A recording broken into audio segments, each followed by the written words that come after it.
Welcome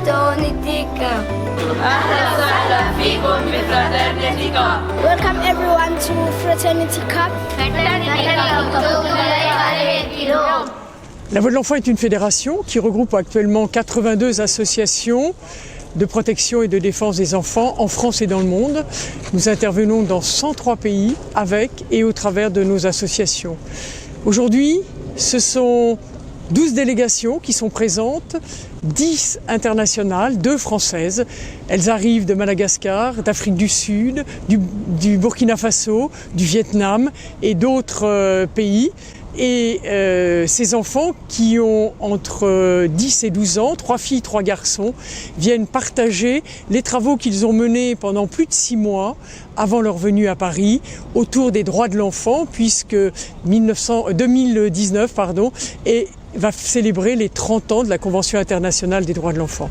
C'est un moment tout à fait extraordinaire, particulier, privilégié de vivre cette intensité de témoignages et d'échanges des enfants qui se retrouvent. Ils ne parlent pas la même langue et pourtant ils se comprennent, ils se reconnaissent et portent en fait l'avenir de notre humanité au travers de la fraternité et de la paix.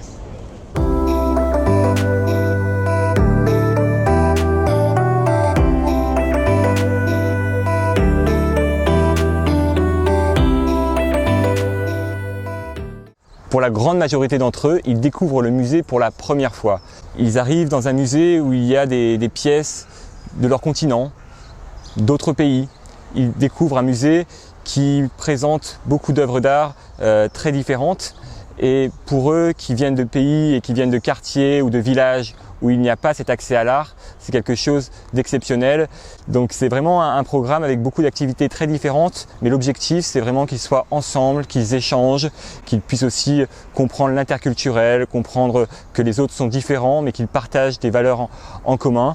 Donc c'est vraiment une grande chance pour eux et également pour la Voix de l'Enfant, c'est très bien de pouvoir les accueillir, de pouvoir échanger avec eux, savoir un peu qu'est-ce qu'ils pensent des droits de l'enfant, chacun dans leur pays, dans leur village, dans leur quartier.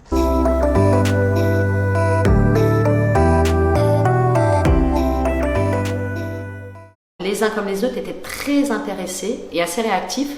Donc il y a un vrai échange qui s'opère entre nous, les conférenciers et les enfants.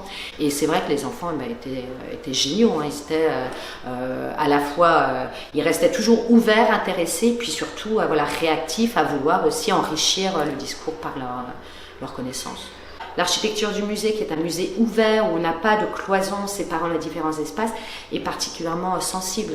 On passe d'un espace à un autre en évoquant des thèmes qui sont les mêmes, avec des réponses qui peuvent être un petit peu différentes. Et je pense que c'est vraiment un endroit où on peut toucher au plus près de cet universalisme, on va dire, de la pensée humaine en quelque sorte.